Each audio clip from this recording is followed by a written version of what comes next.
নাফসি যায়কাতুল মাউত, প্রত্যেকটা প্রাণীকে মৃত্যুর স্বাদ গ্রহণ করতে হবে, কিন্তু সেই মৃত্যুটা যদি হয় শহীদি মৃত্যু, শাহাদাতের মৃত্যু, তবে সেটা কতই না সুন্দর, কতই না মধুর।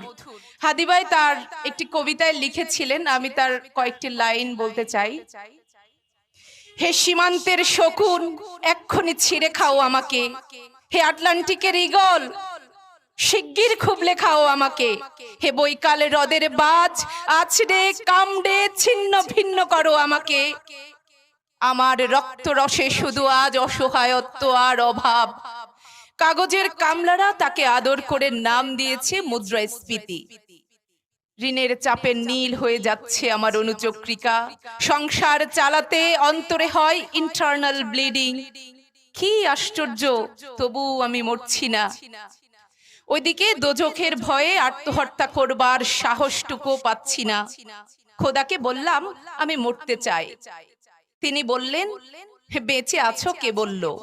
সহজ সাধ্য উন্নয়নের সাক্ষী হিসাবে রাজা তোমাকে মমি করে রেখেছেন। বাজারে দীর্ঘশ্বাস ফেললে নাকি রাজ্যের ভীষণ বদনাম হয়। রাজারও মন খারাপ হয় খুব। হাদি ভাই তার এই কবিতার শেষ লাইনটি লিখেছিলেন যে, দল বেঁধে হামলে পড়ো আমার বুকে, আমার রান থান চক্ষু কলিজা, আজ সব তোমাদের গনিমতের মাল।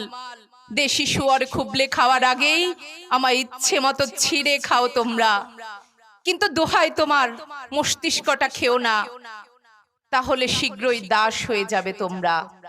খুনিরা হাদি ভাইয়ের দাস হয়ে গিয়েছে, কারণ তারা গুলিটা করেছিল হাদি ভাইয়ের মাথায়।